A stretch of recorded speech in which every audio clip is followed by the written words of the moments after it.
Hey riders, I'm back in the garage with the Sur Ron again today, and it's downtime, it's winter time, can't really do much riding, so I thought I'd do a little review video on a couple mods that I made on the bike since my last video that I kind of regret, that I kind of think they weren't worth it, and I just want to put this review out there because you see a lot of reviews from companies selling this stuff and it's always positive. It's always like, yeah, this transforms the bike. It's amazing.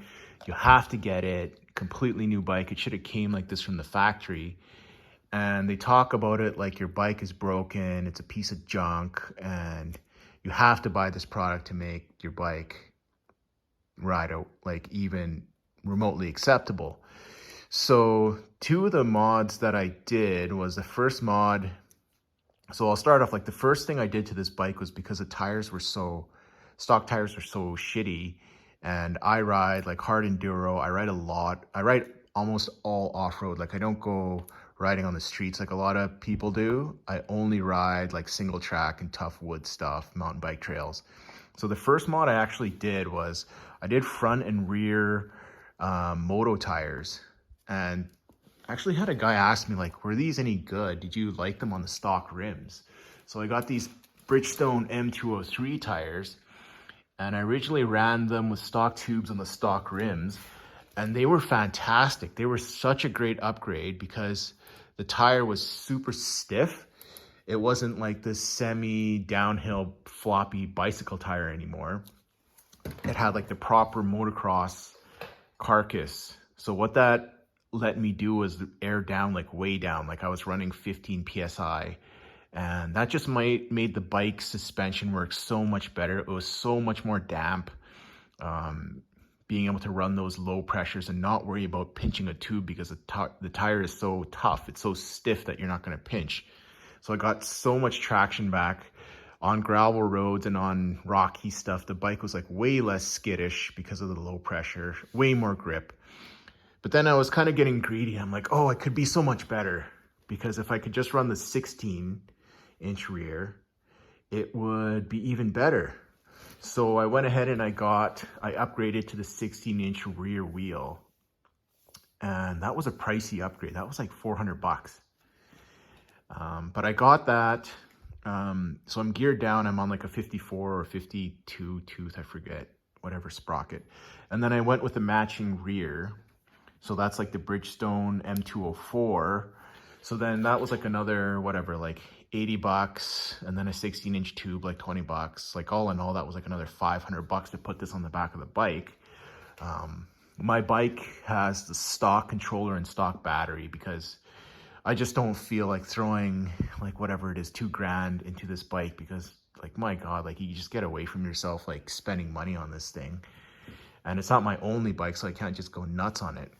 But this tire and 16-inch rear wheel is kind of a mod that I regret, because yes, it gave the bike a whole lot more grip, like hill climbs. I can run even lower pressures on the tire, like way bigger tire, stopping, like cornering. I can really lean it over and just rail into a corner, just like an MX bike, like foot out and not worry about washing out. But the problem is the bike is so much slower now. So it's all that weight. It's that huge, fat, like heavy tire on the back that really affects the power on this bike, because it's all that unsprung weight that the bike has to turn, that the motor has to spin, right? So if I were to describe it, it would be like if you took your stock Sur Ron and you flipped it into eco mode, that would be like the way your bike is going to ride on a stock controller and battery on the 16 in sport mode. So that's the performance hit that you get. So I still rode it, because what am I going to do? I'm going to pull this all apart and sell it? I don't think so. Like, whatever.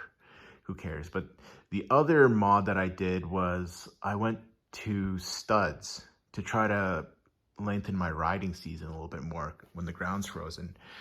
And so these are actually really good quality studs. They're not the cheap overseas, like Chinese stuff you buy. These are actually, I think they're made in Italy or something. I don't know where they're made, but these are like some of the better ones you can buy. But man, these are expensive. So I figured I needed 2 packs of these studs. Look at that, 150 bucks for a pack of studs. But people said these were the best. Don't get the cheap Chinese stuff because it just like rips apart or whatever. So I went ahead and I studded $300 worth of these studs on my bike. They're really easy to install just with like a drill, but you know what? They aren't that great to ride on. They're like, if you live in a place where there's absolutely like 0 snow on the trail and you get well tracked out, single track or double track, and you're just riding on frozen dirt, then yes, these are really good. They grip like insanely well.